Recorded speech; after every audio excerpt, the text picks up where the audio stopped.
Carole, vous êtes très rare au Québec à être certifié biologique au niveau du vignoble. Ça veut dire quoi? Ben, en fait, oui, on était unique pendant plusieurs années, mais on était le premier à être certifié bio depuis toujours, en fait, depuis l'implantation du vignoble. Qu'est-ce que ça veut dire? C'est de travailler en respectant la nature, en ne détruisant pas l'environnement. Donc, grosso modo, c'est travailler sans l'usage de pesticides.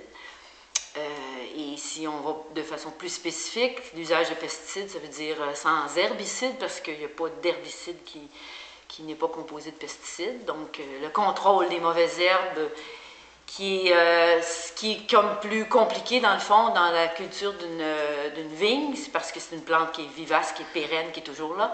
Donc le contrôle des mauvaises herbes, ça reste un problème majeur dans la culture de la vigne. Donc sans herbicide, ça veut dire qu'il faut contrôler cette mauvaise herbe-là par l'usage de nos machines agricoles quand on le peut. Puis quand la nature n'est pas de notre bord, puis qu'il faut, on doit désherber quelquefois manuellement, donc ça des coûts supplémentaires.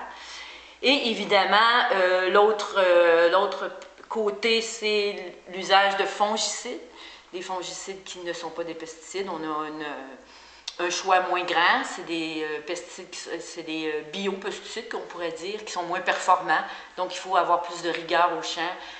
Dépister plus régulièrement nos maladies parce que, en fait, nos produits sont plus préventifs et non curatifs.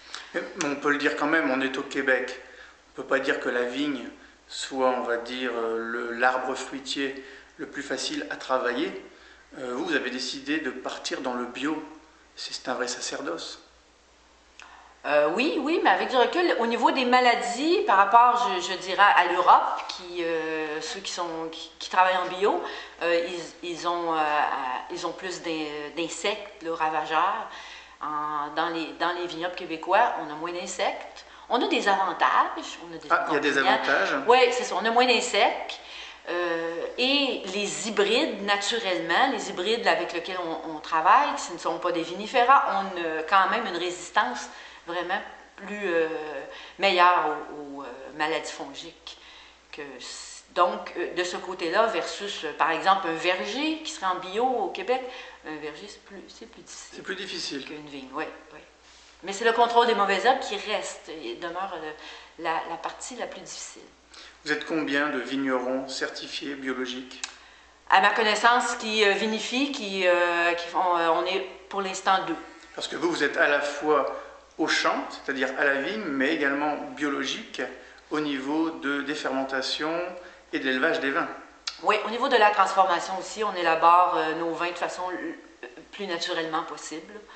Évidemment, il peut y avoir des ajouts de sulfite dans l'élaboration des vins parce que c'est un incontournable dans la vinif, mais c'est ça, c'est des doses minimales, des doses qu'on respecte par rapport à des normes européennes. Écoutez, on va mais il n'y a rien d'autre aussi, c'est ça. On peut aller voir les vins?